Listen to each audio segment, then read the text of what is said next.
Hey, and welcome to another Chicago Beer Pass beer review / cellar raid.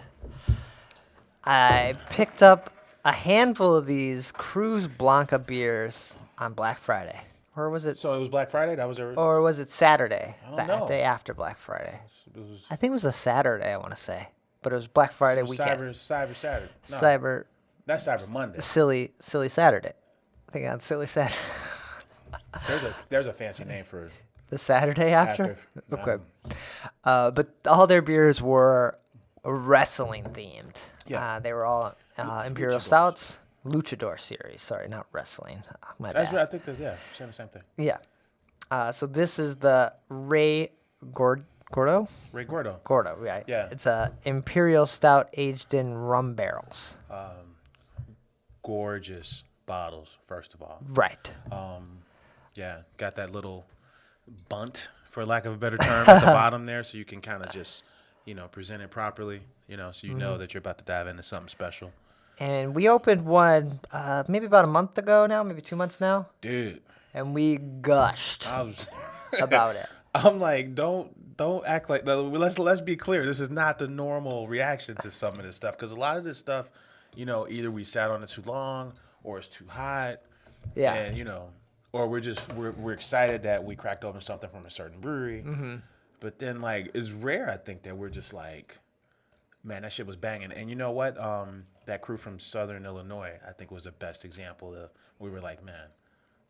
Oh, the This is Rolling really Meadows good. The one, yeah. Rolling Meadows coffee beer. Coffee break, yeah. Yeah.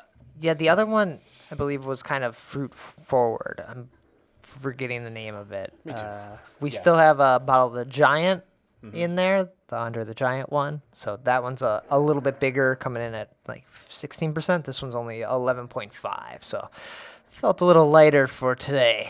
Yeah, you know what I dug about those guys is that you drink some of their beers and it's like they're kind of like deconstructing like wine components and making that the focus of some of these beers. They make like that last one that had it was a golden ale it was a barrel aged golden ale with elderberries or something. Oh, yeah. Something like we don't have in our fridge. My gosh. And then it was like we half whiskey barrels and then another half in rum barrels, and it was money. Yeah, so It was good. money. It was the Rey Gordo. Rey Gordo is a imperial stout in rum barrels. Mm-hmm. Yeah. And it smells amazing. Woo. I don't know. It has that Coconut gets overplayed, but what are those ripe Yeah, fruit right. notes? Like plum, a little bit of cherry. nice, pleasant booze. Yeah. right? Like it smells like green and fresh even. I'm gonna go in. Woo. Yeah, it's like sticky. Not overly sweet. Not overly boozy. That ripe fruit, like you bit into like a chocolate covered cherry. Yeah. Or at that cheese thing, at that cheese event, the beer and cheese social, they had some candied almonds. Okay. I'm getting a little bit of that in there, like a nice. It cleans up nice too, because you can have we were talking about Behemoth and how Behemoth, Three Floyds barley wine. Behemoth just had a very aggressive, bitter hop to clean everything up, in comparison to this, where it's just kind of like a really nice oak tobacco leather thing, but it's subtle enough that you don't forget everything that came before it. you know? I do feel like the mouthfeel is clean, but it's not the right word, the mouthfeel, but when you swallow, it feels very heavy in there. It's not it almost doesn't want to just go down. It's I gotta gulp to take this down. It's very thick, maybe viscous. Maybe that's what the word I was looking for. Yeah, I think that's what I didn't like about the corridor one that won Stout Fest, was that it was good. It was just it was just too big. It was too big from a body point. Too big for me, not too big. So I guess that's more in the body. The mouthfeel is really nice. It coats very well. It feels very balanced, sweet, and everything like that. But yeah, that body feels kind of heavy, but not in like an off-putting way, just like me thinking like, oh, I need to slow. Like, don't just take this back. It's like a warning, like, hey, this is 11%. Be careful. Yeah, that's delicious, man. It's reminiscent of a little Bourbon County in some ways, with the fudge, Right. And, but it's like it has a higher drinkability than a Bourbon County would have, which I'm very appreciative of, right? Because that's why I always like barley wine, because you could dive into a barley wine like you couldn't take a full Bourbon County. Sure. Not that we're saying we do that.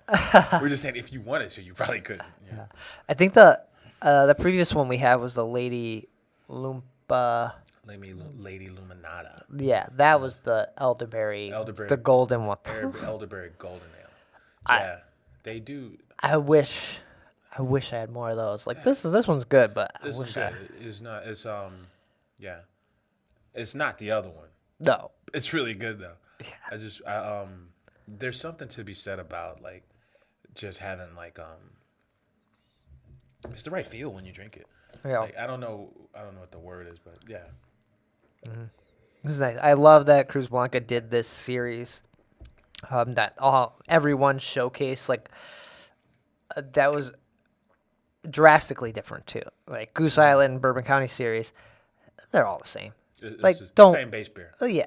Oh, I see what you're saying. So Like- or even with Rev, like Rev was smart and had it like they extended theirs over like 4 months or whatever. Yeah. But it's I think with the exception of one or two, it's like mostly the same beers, and the same thing with the Goose thing. But if this collection of beers, like dropped on the same day, and they're all like totally different beers. They felt very unique. Yeah. Yeah. When you can nail a stout like this and then have it like be just heavy enough, like Yeah. I'm here for that. And that's what I was trying to say earlier. Like it's just heavy enough, It hits that edge. It doesn't go over it, but it does run right up on it. Yeah. Yeah. So Nice. And then you were recently at Cruz Blanca, drinking some of their other stuff. They always have like 15 table beers on. yeah, or like what was that thing? It was for a long time. It was like, oh yeah, we got beer de garde on. Oh, beer de garde. Yeah. Well, yeah, that's a table beer garde. So same. Yeah, we got these beer de gardes on, like three of them. Yeah. I'm like, how many beer de gardes do you need? But I didn't even know that they were doing this kind of stuff, man. We gushed over there. I think when you went to the Brewers Lounge at Fobab, they had a really nice like extra pale ale up there that was winning. I think they're brewing on some of their beers at Grand Central around like a couple blocks away from them. Right. And and then they got this series, man, and the gorgeous 16.9. They're just like they're sexy looking bottles. Yeah, waterproof label. And I tell you something, man, I think their coming out party, uppers and downers, is coming up soon. And I think the crew that came to play the most, that came to impress, was the Cruz Blanca crew. Yeah. Yeah, they had like more offerings than everyone, and then they were doing really creative stuff with like fresh espresso shots and like creme fresh up top. Yeah, and it was an experience. Like they took the coffee beer aesthetic and just made like their own experience out of it. I can dig that, man. Nice. So unfortunately, you probably can't get any of these bottles anymore. But go to Cruz Blanca, and if anyone that is sitting with any of these in their fridge, ask them to open it up. Like dive in, do it. No joke, man. It's an imperial stout that's got like some really nice jammy red wine notes and all the things you like about stout, and it is spot on. This is good, man. Nice. All right, we're gonna finish off this bottle and get out of here. Take care. Cheers.